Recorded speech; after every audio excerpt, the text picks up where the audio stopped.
Hi, I'm Least Like Critic 75, but you knew that already, didn't you? Of course you did. Here to talk about. Well, you know.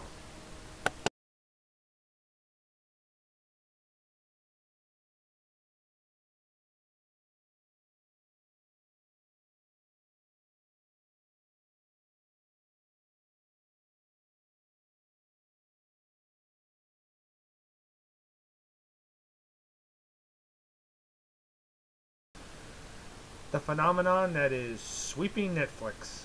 Boy, this probably makes more people want to get Netflix this show.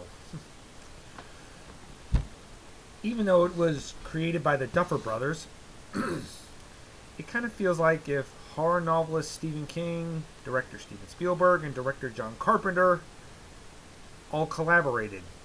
And this is the end result. I mean, if anybody knows Stephen King, Steven Spielberg, and John Carpenter, they put in direct homages to all their work from that decade of that the show is set in. If you watch some little nudges to stuff, you'll notice them very well. What's the show about? Well, it's set in a small town where very little happens until a young boy named Will is taken. He just disappears suddenly. But we know it wasn't just anybody that took him, it was something supernatural that took him. The mother, played by Winona Ryder, is in hysterics and wants to know where her son is, and the other son, Jonathan, the oldest boy, is played by Charlie Heaton, is going crazy with guilt because he felt he didn't watch him, should have been there for him, and all that stuff. And the sheriff, played by David Harbour, who at times comes across like a ticking time bomb just waiting to go off, investigates the disappearance too, and so do Will's friends, who are like the Losers Club from Stephen King's It. Maybe they got inspired off that, or maybe they partially got inspired a little off the Goonies. Maybe they were trying to make a combination of Losers Club and Goonies, or maybe I'm just over-examining that. I don't know. Will's friends come across a girl named Eleven. She's kind of played by Millie Bobby Brown. She's kind of a mystery to herself and to the audience, like a Jason Bourne. I mean, we know she has telekinetic powers, and I bet it causes her great headaches and pain because when she overuses it, she bleeds from her nose. We don't know much about Eleven. We don't know if where she came from or if she's even human. But I gotta say, Millie Bobby Brown, she's got an acting ability that defines her years. I mean, she really shows Eleven's emotions, her confusion, in trying to understand any of this, and her wanting to belong. I mean, she plays those scenes very well, and I gotta say, she really makes those scenes work. And then there is Nancy, I forgot who plays her, but who is the older sister of one of the boys. She's going out with Steve, played by Joe Carey,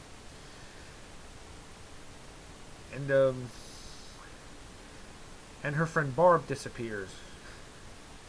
It's what I like about her. That's what I like about Barb. She's like the Boba Fett of Stranger Things. I mean, she doesn't do much, and she doesn't get to say as much, but then she becomes the most interesting character because of that. I mean, heck, I go into a costume store, they make a costume based on her character. Can you believe that? The costume of a character who's not in it for that much. Played by Sharon Purser. Of course, later it gets revealed what happened to her. I may be giving one or two spoilers away. If you haven't seen Stranger Things yet, you shouldn't watch this video. I may be giving one or two spoilers away. I gotta say, where Millie Bobby Brown's performance really shows is when the boys are getting hassled by a bully and she comes in, gives them a stare and breaks the bully's arm. She looked incredibly menacing in that scene. Ooh, you really feel frightened of her in that scene. She's just, even though she was saving her friends, it's like she just really just goes on a vengeful path where she's just, whew, of her abilities, like she doesn't. I don't think she ever wants to get to the point where she's got to control her powers. She doesn't want her powers controlling her. And the sheriff, played by David Harbour, like I said, really gives in a good performance. In the beginning, he comes across as this ticking time bomb just waiting to go off because he just doesn't seem all there. And I like the emotion he shows and the loneliness he really displays of his character because of the tragic thing that happened to him. And I like the way that it's not just a sci-fi mystery show. It's a show about family, and I like the way Winona Ryder's character shows her emotions that of her son disappearing and the brother too. How it just really comes to take effect on them, and how they think they found Will's corpse, and the sheriff discovers it wasn't Will at all, and discovers there's a big conspiracy that Will might be still alive. Of course, we all know he is. He's in the other realm. That enters with run by Matthew Modine. I mean, he may think he's a good guy scientist, but he's really not. He would torture Eleven just to make her get her powers to work, and he would really just use Eleven for his own evil purposes. A good performance by Matthew Modine, by the way. He's just so good at being very unlikable, even though he gets disguised as someone who's likable. And of course, they sneak into the facility to rescue Will, and Eleven in the end has a showdown with the Demogorgon, and we're supposed to think she died at the end of season 1, and we come to figure that something came back. Will didn't come back alone. Something came back with him. And that makes a way for season 2, which takes place a year later after the events. Nancy is still feeling guilt that she can't say what happened to Barb, because how are you going to explain that?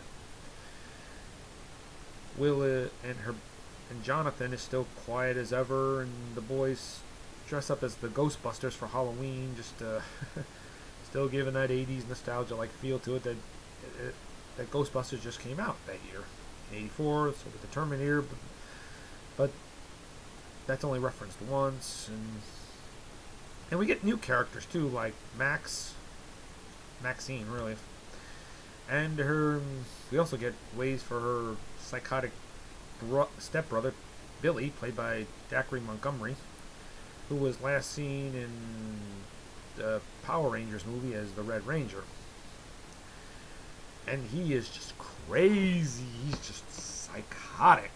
I mean, when he's on camera, you really feel he is a threat, because you look into his eyes, you really feel he could just literally kill you. He's just insane.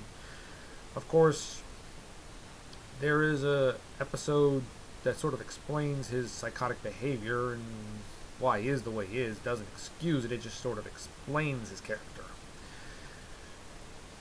But I gotta say, Zachary Montgomery really does a good job. He really shows his acting chops, and shows he's willing to go all out and not care if he's unlikable or not, but he just really shows that plays the psychotic bad boy perfectly. He's just, whoa, he's just insane. And Joe Carey as Steve, and I mean, I like the idea that he was just this, in the first season, he was just this jerk of a character who kind of redeems himself, and they don't really, and you think he's going to be this kind of throwaway character, but no, he really becomes part of the troop. He becomes the helper to the gang, and helps them through their journey. I mean, he sort of becomes their big brother, the protector over them. And Will, you probably know, like I said, Will, he didn't come back alone because something's taken hold of him, and it's like an exorcist-like feel when they're trying to get this thing out of him, and the gang knows it's not Will. And 11 comes back, and well, it does explain how, and the sheriff adopts her. He's trying his best to keep her safe, but we learn a little more about 11, who she is and where she came from. And she has a sort of sister named Callie who sort of has powers like her, except she doesn't have telekinesis. She can create illusions for other people to see. She can cloud people's minds. And she sort of works with a band of criminals who, I don't know, she just helps them get revenge and steal. They're kind of big time thieves. They have Reservoir Dogs like them when they have that slow motion walk. But she does help 11. She does help 11 help her how to harness her power and how to have a better focus of it. And 11 doesn't go with them in the end. She goes back to her hometown to help.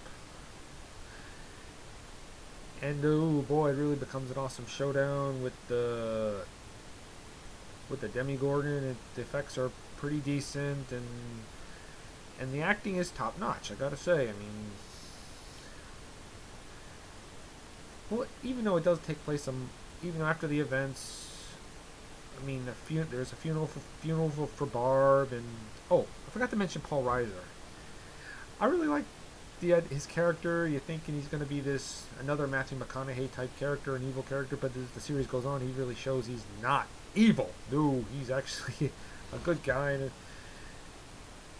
you're thinking you're going to get another Aliens. Remember, he was in the movie Aliens. He gets it pretty bad in that movie. They were probably going to think he's going to have an ending like that, but nope, he doesn't. And not to mention the addition of Sean Astin in the second season, who plays Bob, Winona Ryder's new boyfriend. Real nice guy. I think they only added him to the film because he and Winona Ryder were teen actors in the 80s.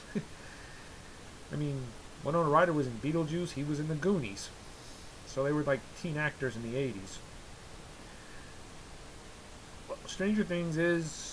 I like the series. I like the relationship of the kids.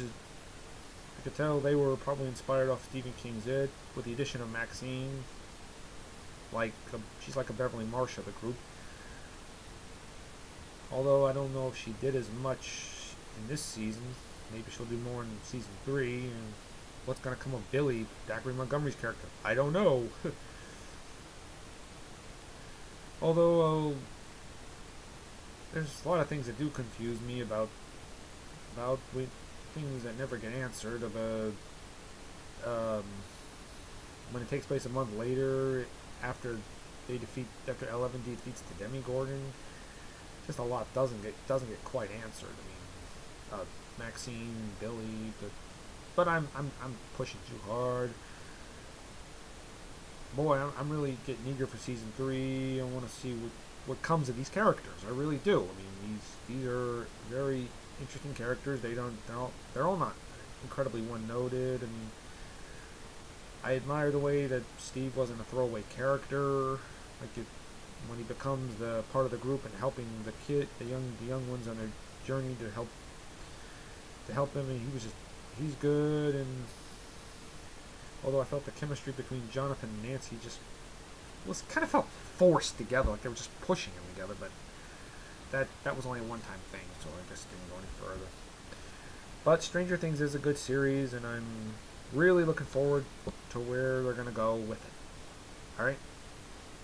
I've seen Stranger Days. Ha ha.